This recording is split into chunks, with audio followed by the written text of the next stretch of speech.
और जिन्होंने जानकी जी और श्री रामचंद्र जी की छवि देखी है, हमारे सरीखा विशेष पुण्य आत्मा कौन होगा। और अब हम श्री रघुनाथ जी का विवाह देखेंगे और भली भांति नेत्रों का लाभ लेंगे। कोयल के समान मधुर बोलने वाली स्त्रियां आपस में कहती हैं कि हे सुंदर नेत्रों वाली, इस विवाह में बड़ा लाभ है। बड़े भाग्य से विधाता ने सब बात बना दी है।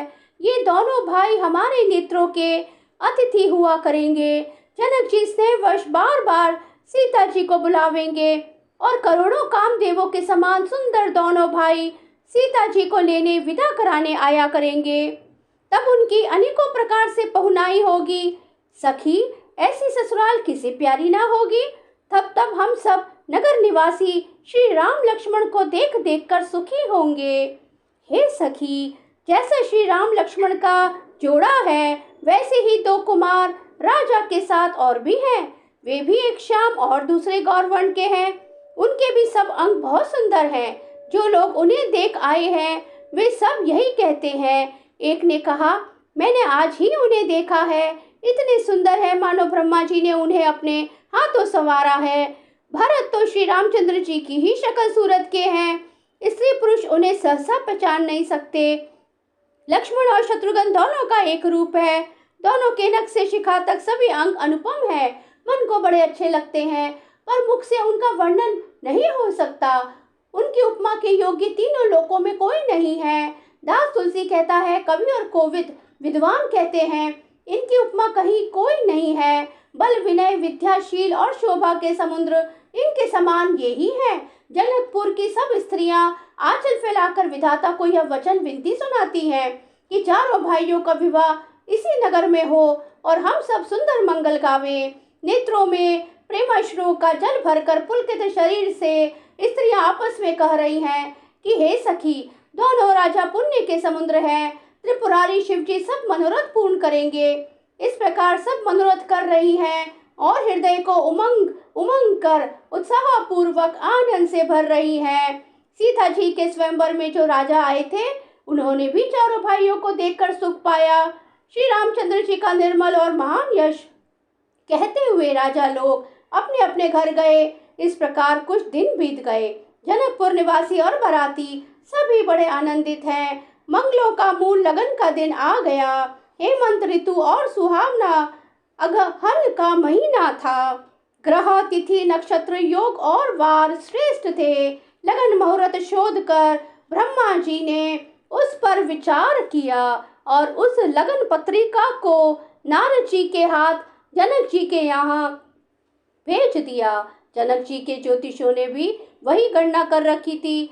जब सब लोगों ने यह बात सुनी, तब वे कहने लगे, यहाँ के ज्योतिषी भी ब्रह्मा ही हैं। निर्मल और सभी सुंदर मंगलों की मूल गोधूली की पवित्र वेला आ गई और अनुकूल शकुन होने लगे। यह जानकर ब्राह्मणों ने जनक जी से कहा।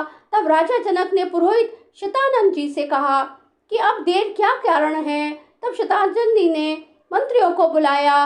वे सब मंगल का सामान सजा कर ले आए। शंख नगाड़े ढोल बहुत से बजने लगे। मंगल कलश और शुभ शकुन की वस्तुएं दधी दूर्वा आदि सजाई गई। सुंदर सुहागन स्त्रियां गीत गा रही हैं और पवित्र ब्राह्मण वेद की ध्वनि कर रहे हैं। सब लोग इस प्रकार आदर पूर्वक बारात को लेने चले और जहां बारातियों का जनवासा था, वहां गए। अवधपति दशरथ जी का समाज वैभव देखकर उनको देवराज इंद्र भी बहुत ही तुच्छ लगने लगे। उन्होंने जाकर विनती की, समय हो गया, अब पधारिए। यह सुनते ही नगाड़ों पर चोट पड़ी। गुरु वशिष्ठ जी से पूछकर और कुल की सब रीतियों को करके राजा दशरथ जी मुनियों और साधुओं के समाज को साथ लेकर चले। अवध नरेश दशरथ जी का भाग्य और वैभव देखकर और अपना जन्म व्यर्थ समझकर ब्रह्मा जी आदि देवता हजारों मुखों से उनकी सराहना करने लगे।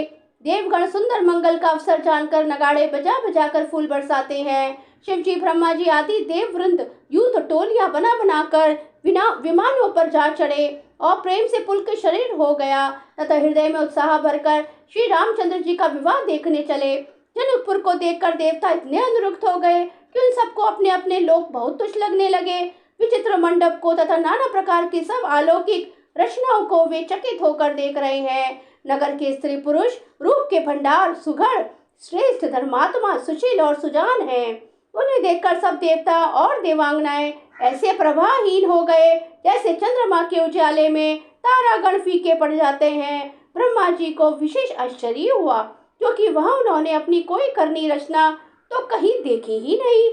तब शिव जी ने सब देवताओं को समझाया कि तुम लोग आश्चर्यमय मत भूलो, हृदय में धीरज धरकर विचार तो करो कि यह भगवान की महिमामयी निशक्ति श्री सीता जी का और अखिल ब्रह्मांडों के परम ईश्वर साक्षात भगवान श्री रामचंद्र जी का विवाह है। बोले जय सिया राम सिया राम सिया राम।